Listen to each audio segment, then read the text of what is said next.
प्राचीन समय की बात है। एक लड़की एक नदी किनारे नहाने और पानी भरने के लिए गई।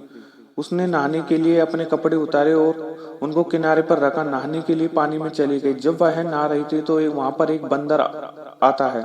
उसके कपड़े उतारकर भाग गया। लड़की ने बंदर का पीछा किया, चिल्लाकर बोली, ओ बंदर रुक जाओ, मेरे कपड़े वापस करो। बंदर बोला, अगर तुम मुझसे शादी करोगी तो ही मैं तुम्हें अपने कपड़े वापस करूंगा। लड़की यह सुनकर हैरान रह गई। वह बोली, यह तुम क्या कह रहे हो?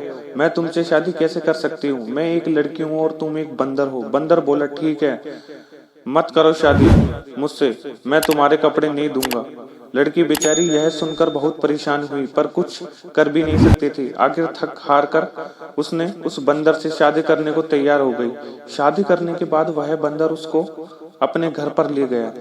जब बंदर उस लड़की को अपने घर ले जा रहा था तो रास्ते में उस लड़की ने बंदर से पूछा, तुम मुझे खिलाओगे क्या? बंदर बोला, मैं तुम्हारे लिए लोगों के खेतों से चावल चुरा कर लाऊंगा, तुम उसको ही खा लेना। इस तरह वह लड़की बंदर के साथ रहने लगी।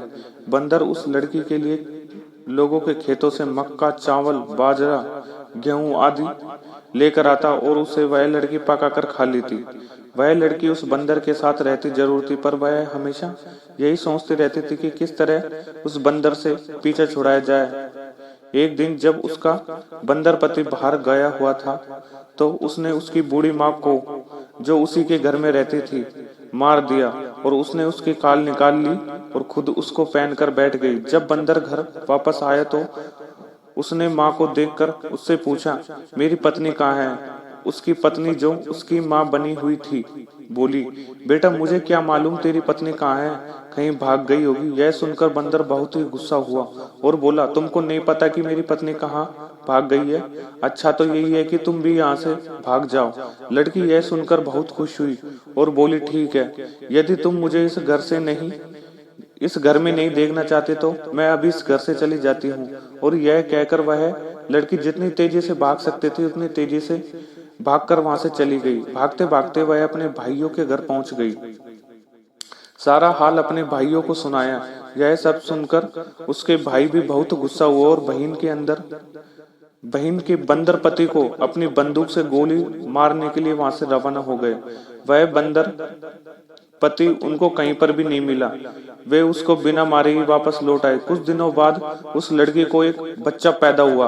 अब था तो वह बंदर का ही बच्चा, इसलिए वह बंदर जैसा ही था। लड़की के भाइयों को अपनी बहन का यह बंदर बच्चा फूटी आंख नहीं भाता था। वे उसको मारना चाहते थे, मगर लड़की का तो वह अपना बच्चा था, इसलिए वह उसको उसे मारने नहीं देती थी। धीरे धीरे वह बंदर का बच्चा बड़ा हो गया। एक दिन उसकी माँ ने कहा, मेरे बेटे अब तू बड़ा हो गया है, अब तुझे जंगल में चले जाना चाहिए और अपने पिता के पास ही रहना चाहिए। यह सुनकर वह बंदर बच्चा जंगल चल दिया।